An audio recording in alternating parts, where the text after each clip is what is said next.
இந்த வீடியோவை வழங்குவோர் நாதாம்பாள் ஃபிலிம் ஃபேக்டரி, சத்யராஜ் வழங்கும் சத்யா.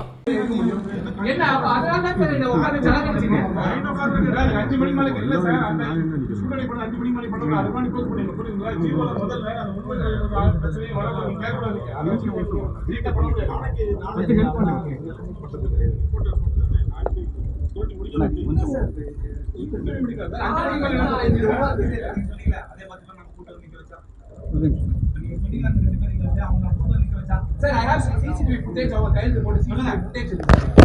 இதெல்லாம் நடக்கும் தெரிஞ்சுதான் சார் எனக்கு ஆதாரம் என்கிட்ட ஆதாரம் இருக்கு. If I give the footage. Sir, challenge அந்த மாதிரி அரெஸ்ட் பண்ணுங்க. சேலஞ்ச் பண்ணி 4 பேர் கரெக்ட்டா கேட்கணும். கூட இருக்கீங்க சார். நியாயமா சார்? அவங்களுக்கு அவாய்ட் ஆகல. சார் இப்போ இந்த 5 மணி வரைக்கும் வெயிட் பண்ணி இவங்க வந்து குடுக்குற வரைக்கும் காக்க வைக்கிறதுக்காக தான் எனக்காக வச்சிருக்கேன் சார். புரியல. 5 மணிக்கு இவங்க 5:30 மணிக்கு வந்து இவங்களோட மனு வாங்குறதுக்காக தான் எனக்காக வச்சிருக்கேன் சார். இல்லண்ணே 80 பேரா அதுதான் மேட்டருண்ணே.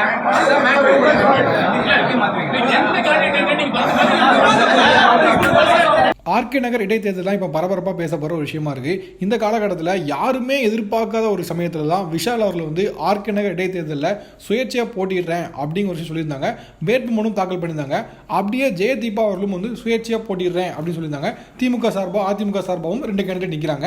ஸோ இந்த காலகட்டத்தில் விஷால் அவர்களோட வேட்புமனு நிராகரிக்கப்பட்டுள்ளது, அதாவது ரிஜெக்ட் பண்ணியிருக்காங்க.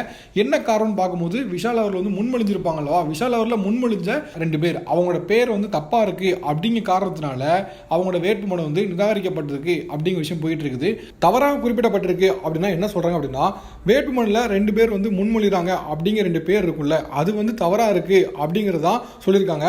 இது குறித்து விஷால் அவர்கள் என்ன சொல்றாங்க அப்படின்னா, வேட்புமனுல முன்மொழிஞ்சாங்க அல்லவா 2 பேர், அந்த 2 பேரும் வந்து மிரட்டப்பட்டிருக்காங்க, அதுக்கான ஆதாரம் என்கிட்ட இருக்கு அப்படின்னு சொல்லி விஷால் அவர்கள் சொல்றாங்க. ஸோ இனிமேல் தான் வந்து என்ன நடக்கும், மீண்டும் வந்து மறுபரிசீலனை பண்ணி விஷால் அவரோட மனு வந்து ஏற்றுக்கப்படுமா அப்படிங்கிற விஷயமும் வந்து நாம யோசிக்க வேண்டிய விஷயமா தான் இருக்கு. ஏன்னா விஷால் அவர்களும் தொடர்ந்து சொல்றாங்க அல்லவா என்கிட்ட ஆதாரம் இருக்கு அப்படின்னு. மேபி அதனால ரீகன்சிடர் பண்ணி கூட பண்றதுக்கான வாய்ப்புகள் இருக்கு. இந்த நேரத்தில் நம்ம யோசிக்க வேண்டிய விஷயம் என்ன அப்படின்னா, அதிமுக இருந்து சரி திமுக இருந்து சரி இப்போ விஷால் அவரோட மனுவை நிராகரிக்கிறது முன்னாடியே சிலர்லாம் வந்து கண்டிப்பா அவரோட மனுவை நிராகரிக்கணும் அப்படின்னு சொல்லியிருந்தாங்க.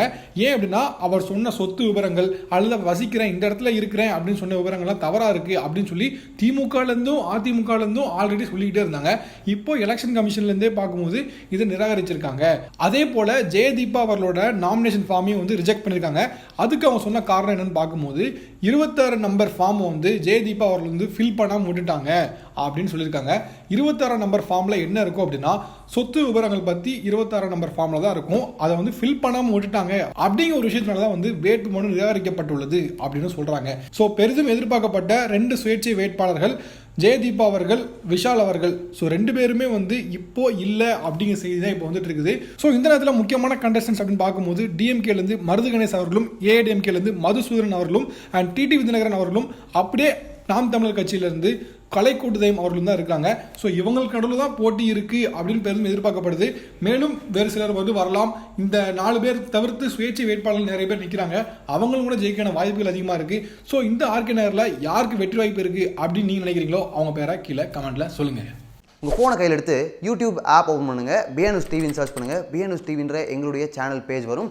அதை கிளிக் பண்ணிங்கன்னா சப்ஸ்கிரைப்னு ஒரு வார்த்தை இருக்கும். அந்த சப்ஸ்கிரைப்ன்ற வார்த்தையை டச் பண்ண உடனே சைடில் ஒரு பெல் ஐக்கான் வரும். அந்த பெல் ஐக்கானை கிளிக் பண்ண உடனே அந்த மணிக்கு காது வச்ச மாதிரி 2 கோடு வரும். கோடு வந்துருச்சுன்னா உங்களுக்கு நோட்டிஃபிகேஷன்ஸ் வேக வேகமாக வரும். எங்களுடைய பெட்டர் வீடியோஸும் வேக வேகமாக உங்களுக்கு வந்து சேரும். Keep supporting us. அப்போ தான் எங்களால் பெட்டர் வீடியோஸ் தைரியமாக சொல்ல முடியும். இப்பவும் சொல்கிறேன்.